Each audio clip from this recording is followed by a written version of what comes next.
Welcome to a new video about analog filter design. In this example we will discuss the Butterworth response bandpass filter design. We will see how we can create this bandpass filter using a cascading of a high-pass filter and a low-pass filter. Of course we will see everything step by step in our calculations and verify these in SPICE simulations. Alright, before we jump to the design example, let's briefly discuss how we can create a bandpass filter using cascading. That can be done using the series combination of a high-pass filter and a low-pass filter. So that means you set it in series or you cascade that, and then you can create the required cutoff frequencies and the passband gain. In general, we can give it in this diagram. You see here the input, then the high-pass filter, then cascading or series with a low-pass filter, and you have your output. So this total will then create a bandpass filter. And then in general, in more detail, you can see here the bandpass filter characteristics, the Bode plot. You see here the lower cutoff frequency and the upper cutoff frequency. You see this part is called the midband region, where you see also the midband gain, which is called HM. You see also the gain is dropping by 3 dB compared to the midband gain, and also for the high frequency region. There's of course a point here we need to consider, which is then the cutoff frequencies. If they are coming too close to each other, meaning the cutoff frequency of the high-pass filter alone and the cutoff frequency of the low-pass filter alone, then these two cutoff frequencies in the final design will be different, and that will then shift and maybe change the actual bandpass filter drastically. And also the midband gain will be different, and most of the time it will be reduced. So at some point the task can become rather difficult, and then you need to do some trial and error, and therefore it is better to use the GAFE algorithm I have discussed in the other videos, where you need really nice characteristics if you have two cutoff frequencies which are very close to each other. But this time, if you want to do the bandpass filter design using cascading, that means your cutoff frequency of your high pass and the low pass must be really away from each other at, let's say, 1 decade. That is sort of the rule of thumb. But let's see how this design should be done. In this case, we design a Butterworth response active bandpass filter as said, and the specifications for our filter are shown here. So we like to have a maximum passband ripple, which is 3.01 dB, which is exactly that cutoff frequency. The minimum attenuation we require is 20 dB, and effective midband gain will be 0 dB or just 1. Now looking here at the cutoff frequencies, the lower cutoff frequency must be 1 kHz and the upper must be 20 kHz. You see already that this is then 20 times larger compared to that lower cutoff frequency, so it is at least 1 decade above. So this might be not a problem where we do the cascading. But if this was a 2 kHz, for example, then this cascading will definitely not produce the result we want. In addition, we like to have a lower stop band frequency, which is 500 Hz, and at this frequency the gain must really have an attenuation of 20 dB. That's what it says. And at the upper stop band frequency of 50 kHz, then again we need to have a minimum attenuation of 20 dB. Okay, now we know that we need to cascade low pass and high pass filters. So we start first with the high pass filter design, and therefore we go over the epsilon P and epsilon S, looking at the A max and A minimum. Now this is now 3.01 dB. If you now substitute that in this formula, you get almost 1, so 0.999 something. But if you do the exact value here for the cutoff frequency gain, you will get here exactly 1. Now the epsilon S, again using this 20 here, that will result in this value. Now taking this together in the formula of the high pass filter, you see again the epsilon S and epsilon P, which is calculated. Here you see the lower cutoff that is really created from the high pass filter and the lower stop band frequency. You see that here. Now when you do the calculation here, substitute the values, and you get here a filter order of 3.315.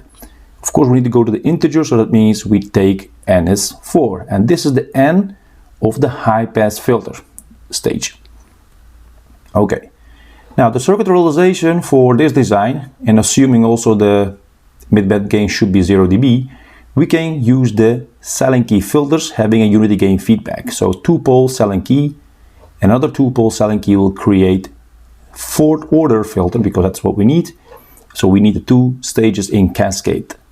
And that is now shown here. You see here again the unity gain feedback because we need 0 dB in the passband.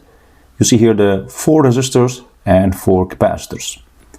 Okay, this is purely the part for the high-pass filter, and you have here 2 stages. Now, for the component values, in order to calculate that, we set here the capacitor. We have here 4 times which are equal to each other. So we select here, let's say 10 nanofarads, or maybe 1 nanofarad or 1 microfarad, depending on what you have in-house. And we can now calculate from there our scaling factor using this formula. Now we need to, of course, go to the resistors. So we use this formula, which is then 1 over the lower cutoff frequency in omegas times C. Now it can be also written like so. You see here the 1 over the 2 pi FCL, which is from here. Now when you do the math here and also substitute the value what you have chosen for the capacitor, you get this scaling factor. And this is the important value we need to use in order to calculate this R1 up to R4. Now for that we need to bring up our Butterworth response table. You see here the filter order in the left column, the number of sections you need and what kind of a section you need for 2-pole or 3-pole. And this row will define if you design a low-pass filter or a high-pass filter. In this case, we design a high-pass filter. So the ratio of the scaling factor of the R1 will be then the value here in this 1.082. This is, by the way, the part we need to use because we need to have to design a 4th order filter. Again, from the table, we see stage 1 and stage 2. That's actually these 2 stages. And we can now use these 2 values for C1 and C2.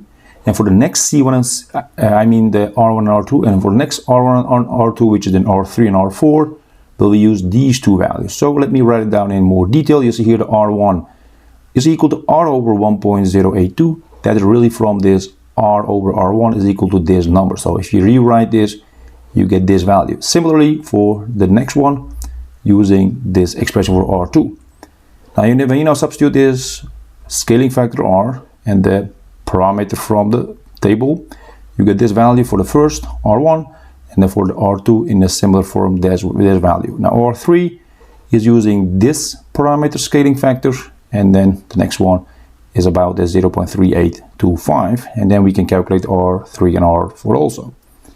So our design for the high pass filter stage is now done. The next one is about the design of the low pass filter. So that's actually our next part. Again, the epsilon P and epsilon S, but those are now exact same. So we can just do this much faster. And the formula will be then like so. In this case, again, epsilon S and epsilon P. Here we need to do first the stop band frequency, the upper one. So then we take this 50,000 over the upper cutoff frequency, which is then the 20,000. So you see actually this value. So it is different values. So you need to be careful which one you take. And you now do the math here again, you get approximately here 2.5, and of course we need to go to the integer values. So that means we have an N is 3. So this is now the filter order for the low pass filter. Okay, now the circuit realization. Again, we need to use the situation of the mid-band gain of 0 dB. Now we can use here just one stage, which is a 3-pole Sallen-Key low pass filter circuit, and that is then shown here. Now you see here 3 resistors, they're all equal to each other, and 3 capacitors we need to calculate. And again, the unity gain feedback for the operational amplifier in order to have this 0 dB in the mid-band gain. Now the component values, we start here by selecting the resistor, for example 1 kilo ohm, but you can also take 10 kilo ohm or other value if you prefer that. Now the scaling factor is then calculated as the capacitor, which is then 1 over the upper cutoff frequency times R here. And that is upper cutoff frequency, which is then the 20,000. So when you substitute here the value, here you get here now this 1 over 2 pi times 20,000 times 1,000 we have selected. And that will result in this scaling factor. And this value we need to use again using the Butterworth response table. And for that we need to use this row. And that means we need to use the 3rd order part here. These are the 3 coefficients we will use in order to calculate the C1 up to C3. Okay, let's start with the C1. C1 again, this 3.5460 times C. That's from here, because you see here C1 over C is this value. That means C1 is then this value times the C we have calculated here. This is really the scaling factor, what you also see here. In a similar form for C2 over C must be this, and then if you rewrite this, so you have the C2 value, that will be then this, and C3 in the similar form. Now let's now substitute the scaling factor here and calculate the capacitor values. You see there 28.22 nanofarads, etc. So we have now all the capacitors for our low pass filter circuit and also selected our resistors. So we are done also with the low pass filter design. Okay, now the next step is looking at a total band pass filter circuit. The complete circuit is now shown here. Again, our fourth order high pass filter circuit and the third order low pass filter circuit. Together it will be a seventh order band pass filter.